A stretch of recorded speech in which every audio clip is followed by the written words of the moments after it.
toque, na paz do nosso Senhor e Salvador Jesus Cristo. Mais um dia de vitória, mais um dia de bênção. Grato ao Senhor. Tudo que Ele tem feito por nós, por ter nos ajudado. Quero agradecer mais uma vez a vocês pelas mensagens enviadas. Que Deus os abençoe. Sou grato a Deus pela vida de vocês. Vocês são bênçãos que Deus colocou na minha vida. Porque eu passei aqui das 7 horas até o meio-dia só, recebendo mensagem, lendo e respondendo. Das 13 até agora, só eu e Deus e vocês na minha companhia. Que Deus abençoe. Vocês que receberam as mensagens nesse dia, sou grato a Deus pela vida de vocês. Estou repassando novamente a minha caderneta. Eu passei 203. Aí eu estava observando no dia de hoje 3 pessoas não recebem minhas mensagens. Uma delas minha neta, que mora aqui, junto com a Renan no lote, na casa dela. Minha neta. E outra uma pessoa de fora. Então, mas eu estou feliz com o Senhor, porque ainda tem vocês. Mas as pessoas que me excluem, eu continuo orando por ela. Não mudou nada o meu amor por ela, porque eu sendo pecador, Jesus não me rejeitou. Ele me acolheu nos seus braços. Então as pessoas,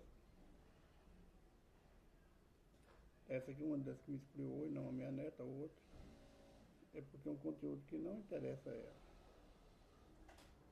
Com uma certa feita eu falei para ela, só que continuou me seguindo, mandando mensagem. Só que na época ela me ofereceu os conteúdos dela, eu falei, são conteúdos que não me interessam. Aí ela falou, e qual os vídeos você envia? Eu falei, esse aqui tem aí, esse que eu te envio. Ela me seguiu por uns tempos, é a terceira vez que eu passo a caderneta, ela está.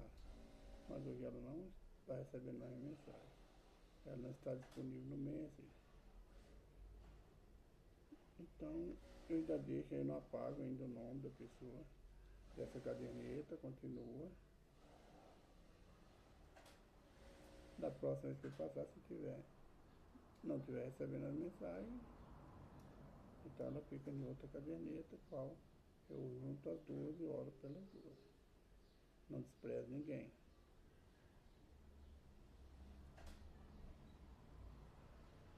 Hoje não teve sol, mas o calor terrível, meu irmão. Que Deus abençoe cada um de vocês. Que a força do Senhor esteja sobre nossa vida. Que Deus nos ampare como Ele tem amparado, Ele nos proteja. Vamos para mais um vídeo. São meus convidados para acompanhar esse vídeo. Meus convidados para se inscrever no YouTube, que não é inscrito. Vamos lá? Vamos começar assim. Pai, perdoa os meus pecados, minhas falhas, minhas transgressões, por obra, pensamento, ignorância que eu fiz, que eu posso fazer. Desagrado. Senhor, perdoa-me, para sou um pecador. Sou falho, o Senhor conhece, Pai. Porque o Senhor sonda nossos corações. O Senhor conhece nosso deitar, nosso levantar, nosso sentar, nosso sair. E eu sei que na hora que eu falo, eu sei que eu entristeço o Senhor, Pai. Perdoa da minha casa também, perdoa a minha parentela. Somos todos pecadores, Pai, mas eu estou aqui para um pecador na Tua presença, clamando por misericórdia dessa alma. Pai, obrigado por mais um dia, obrigado pela família que o Senhor me deu, obrigado pela palavra, pelo alimento, pela luta, pelo deserto, pelas tempestades. Eu sei que em tudo o Senhor está, Pai, comigo. E obrigado principalmente por Senhor Deus Santo não desistir de nós pecadores.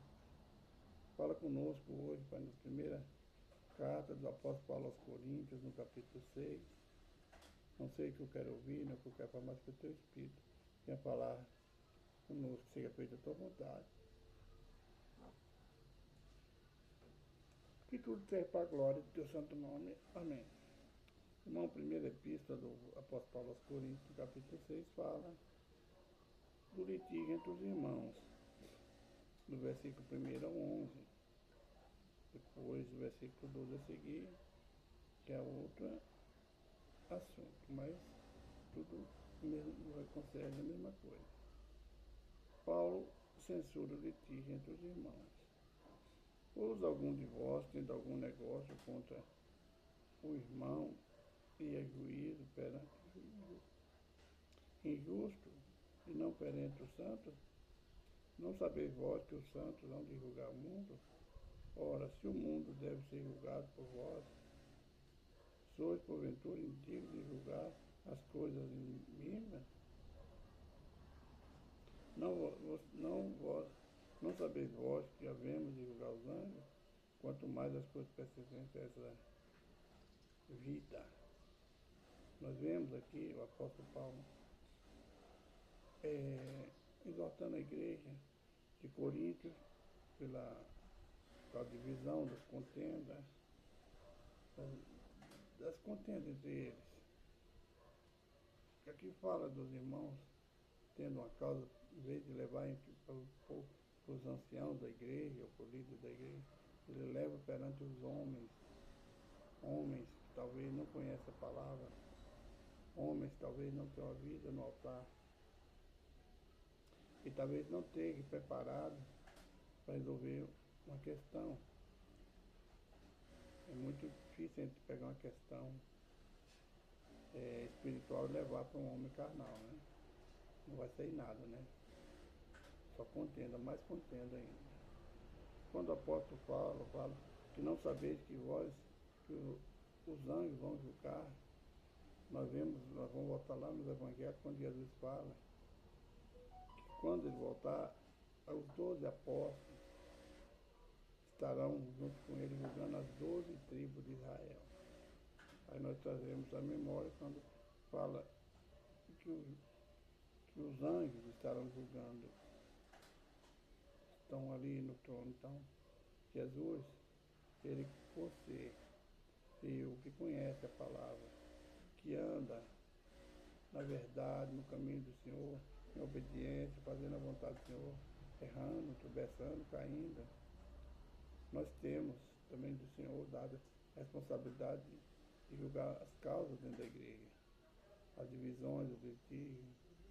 E por incrível que pareça, por vergonha de nós que servimos o Senhor, de nós que estamos na igreja, não é só cristã evangélica, falo todas as denominações, ao final das reuniões, das missas, dos cultos, os irmãos se reunirem na porta, é muito comum isso, e começar a um criticar a vida do outro, começar a lançar pedra. Nós vemos também nas igrejas cristãs pastores, desse mesmo jeito, falando de obreiros, causando divisão na igreja. Muitos pastores que acham que são sábios demais. Quando eu falo pastores, irmão, eu estou me referindo a líderes, tanto pastor, padres, quem é líder da igreja, que professa o nome do Senhor. Principalmente na igreja cristã evangélica, onde nós temos querer ser santo, julgar todo mundo, condenar todo mundo, ver que todo mundo está no pecado, nós não conhecemos, nós não vemos nosso pecado. Jesus fala que nós devemos tirar o argueiro do nosso olho, atrás do nosso olho, poder tirar o argueiro no olho do nosso irmão. Nós criticamos a vida de todo mundo, nós olhamos para nós. Nós criticamos um casamento, não sabemos como é que está o lado do teu irmão, da tua irmã, como é que está o teu lar. E isso causa divisão entre os irmãos, causa contenda. E é muito comum a gente ver depois das reuniões, né, ali dos cultos, quando eu falo culto, missa também é um culto. Então, eu gosto de falar separado, mas é tudo uma coisa só, missa, culto, é tudo reunião, está ali para adorar o Senhor, cada um do seu jeito. Então é muito comum, depois da gente cultuar o Senhor, após término de tudo, as pessoas ficaram à porta da igreja, lá de fora, criticando os irmãos, procurando pecado nas pessoas, vendo o erro das pessoas e não vê o erro delas. E muitas vezes, quando vira aquela intriga, aquele disse-me-disse, aí vai levar para as pessoas para julgar, e muitas vezes a gente procura pessoas que não estão aprovadas para resolver. Nós procuramos um da igreja, nós procuramos um de fora. Nosso vizinho, que nós confiamos, né? Isso é divisão na igreja. Jesus fala que todo reino dividido ele não precisa. Toda casa dividida não precisa. Se há litígio na igreja, ela vai queixar. Ela vai perigosa de desmoronar. Essa parábola de Jesus lá nos evangelhos. Os litígios na igreja fazem a igreja esfriar, quer dizer, fazem a igreja esvaziar, porque nós não estamos em união. Cada um está lutando pela sua causa. Ninguém está lutando pela causa de Deus. E nós costumamos ver isso entre os líderes mesmo. Ele se apega a um irmão, uma irmã, e aí começa a criticar os outros mais fracos. Porque nós sabemos que em toda a igreja tem umas pessoas mais fortes, mais espiritual, tem umas mais fracas, tem umas que caem, de vez em quando tropeçam. Em vez da igreja estender a mão, começa a tirar pedra, começa a condenar. E se eu condeno meu irmão, estou condenando pelo meu pecado.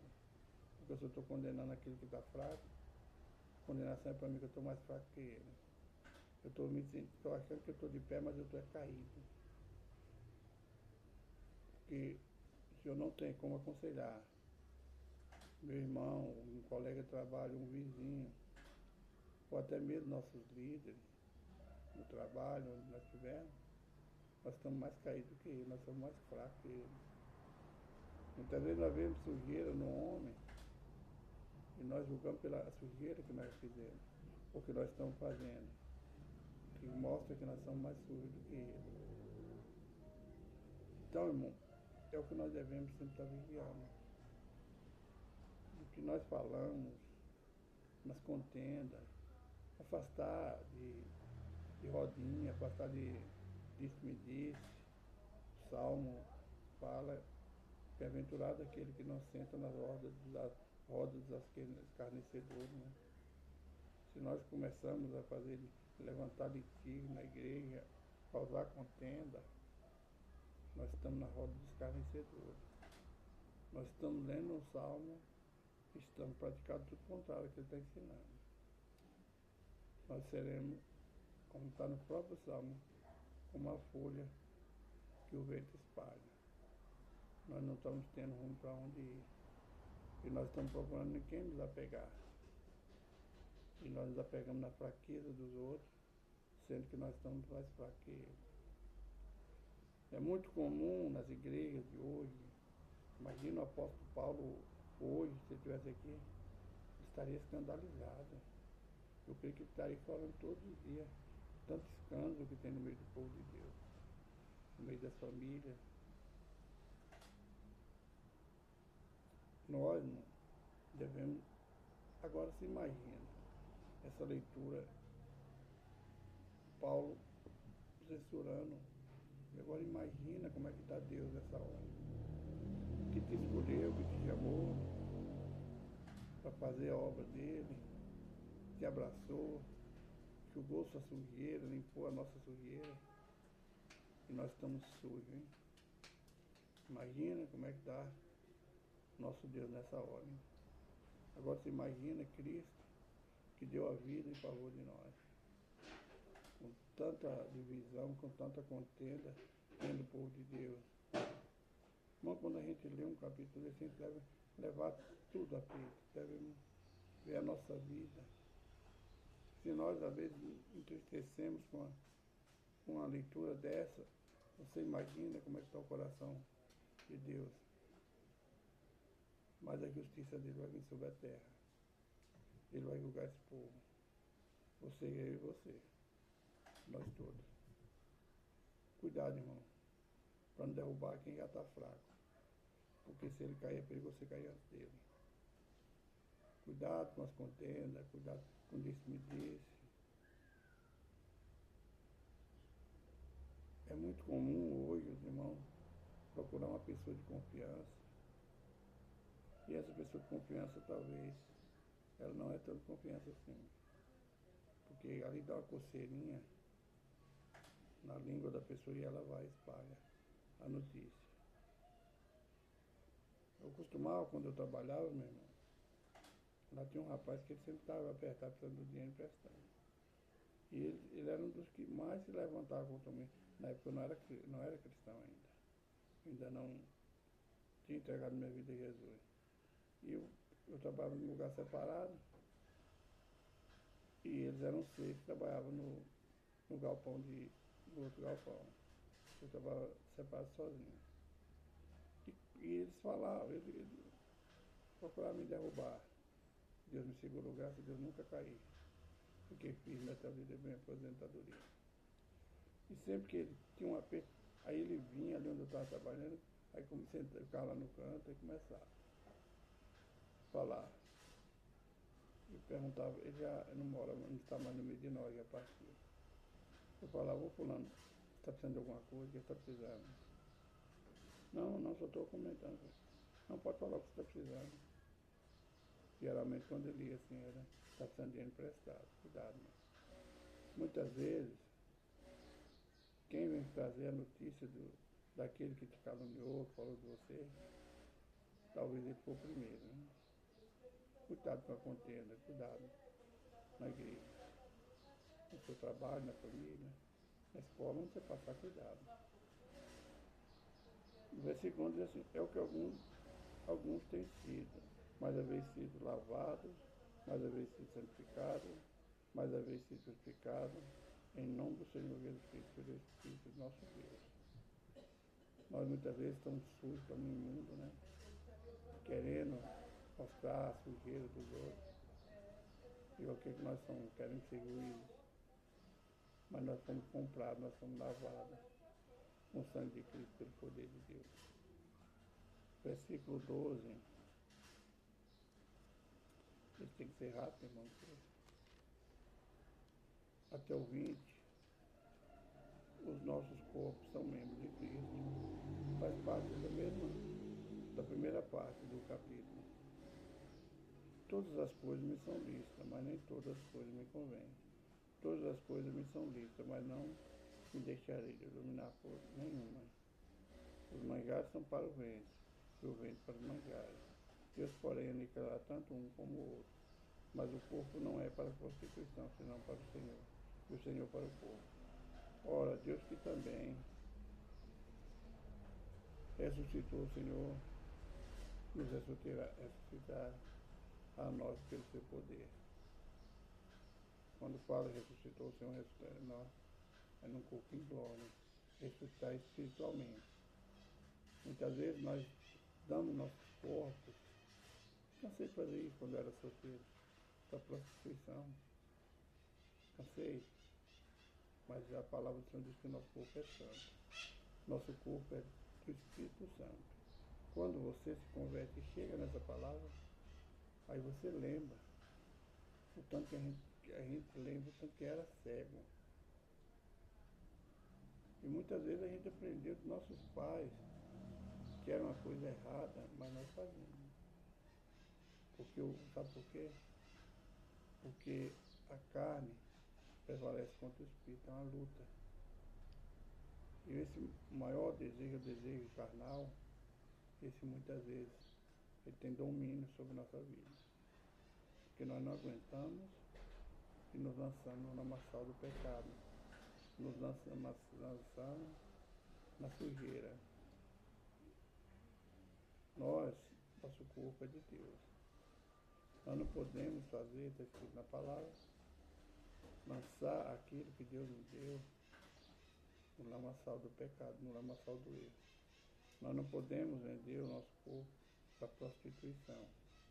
Quando fala de prostituição, irmão, aqui está falando de adultério, prostituição carnal, mas também a prostituição espiritual, que é se prostrar perante ídolos, prostrar perante homens, adorar ídolos, adorar homens. Nós estamos em tudo contrário à palavra do Senhor. Deus, Ele nos deu um corpo, Ele nos deu um espírito. E nós sabemos que Deus colocou o espírito dele no nosso corpo, porque quando aquele boneco de barro, Adão, estava ali inerte no chão, Deus soprou, e o espírito de Deus entrou no homem, e nós nos tornamos alma vivente, pelo espírito de Deus que habita em nós. Nós devemos sempre estar atentos, lembrar o que Deus fez por nós. Mas nós somos pó, irmão. Esse corpo aqui que você está vindo falar com você, ele vai virar pó. Temos que cuidar da nossa alma, cuidar da alma do nosso irmão. E como é que eu vou cuidar da alma do meu irmão? Aconselhamento, louvando, orando. Nós estamos cuidando da nossa alma e da alma do nosso irmão. Agora com contenda, com divisão, com mexerico, nós estamos nem cuidando nem da nossa alma. Se nós não estamos aptos para cuidar da nossa própria alma, como é que eu vou cuidar da alma do meu irmão? Se eu estou fraco, como é que eu vou cuidar daquele que está mais fraco, se eu estou mais fraco do que ele? É muito comum a gente querer ser santo demais, sendo que todos os pecados, o que Deus abomina, que está lá nos 10 mandamentos, nós já cometemos. Aí, nós nos convertemos ao Senhor, enterramos o velho homem, mas por enquanto ele veio. Aí nós começamos a apontar o dedo naqueles que estão fracos, que estão errando, esquecendo que nós também erramos. E estamos prepostos a errar a qualquer momento. Não esqueça, deu o corpo é de Cristo. Deus deu o corpo para você cuidar dele, e deu o Espírito também para você cuidar. Porque foste comprado por bom preço. Glorificai, pois, a Deus no vosso corpo e o vosso espírito, os quais pertencem a Deus. Nosso corpo pertence a Deus. Nosso espírito pertence a Deus. Vamos glorificar a Deus com nosso corpo, nosso espírito. Vamos cuidar e guiar com a nossa língua, irmão. Senão nós estamos propensos a jogar no chão. E talvez depois de cair nós caímos ficar pior do que ele. Que Deus abençoe, que mais estamos falando no teu coração. Vamos orar? Senhor Deus e Pai, graças te dou por mais um dia, por mais um vídeo. Graças te dou pela vida dos teus filhos, das tuas filhas. Pai, nessa hora nós colocamos nas tuas mãos, Pai. Estamos aqui, Pai, na tua presença, apresentando a nossa necessidade, a nossa luta, aonde nós temos tropeçado, segura nossa mão, Pai. Pai, o Senhor sabe o que teus filhos têm pedido, a nossa necessidade, Pai. Causa na justiça, lá para ser restaurado, família para ser restaurada, portas abertas, cura, milagre, libertação. E nós, Pai, precisamos muito da libertação. Ser liberto pelo poder da tua palavra, para que nós venhamos ter força para estar esperando o dia que nós voltar, Pai. Pai, nos dá força, Pai. Nos liberte das coisas desse mundo, das coisas desagradáveis do Senhor, Pai. Nos ajuda a afastar de tudo que não vem do Senhor, Pai. De tudo que causa erro, que causa tristeza do teu espírito, Pai, que nos leva a nos sujar novamente no lamaçal do pecado. Afasta de nós, dá-nos força, Pai. Abençoe teu filho, a tua filha, para a glória do teu santo nome. Amém. Meus irmãos, nome do canal, José Joy, contando parte da minha história. Se inscreva lá no YouTube, estamos com 222 inscritos. Que Deus os abençoe. E a profecia que está para se cumprir, Jesus Cristo está voltando. E ele voltará. Prepara-te, ó igreja, para encontrar com o Senhor teu Deus. Na Bíblia está escrito: prepara-te, Israel, para encontrar com o teu Deus. Que Deus abençoe. Jesus te ama, eu também te amo. Fica na paz do Senhor Jesus Cristo. Um abraço, irmão Jorge.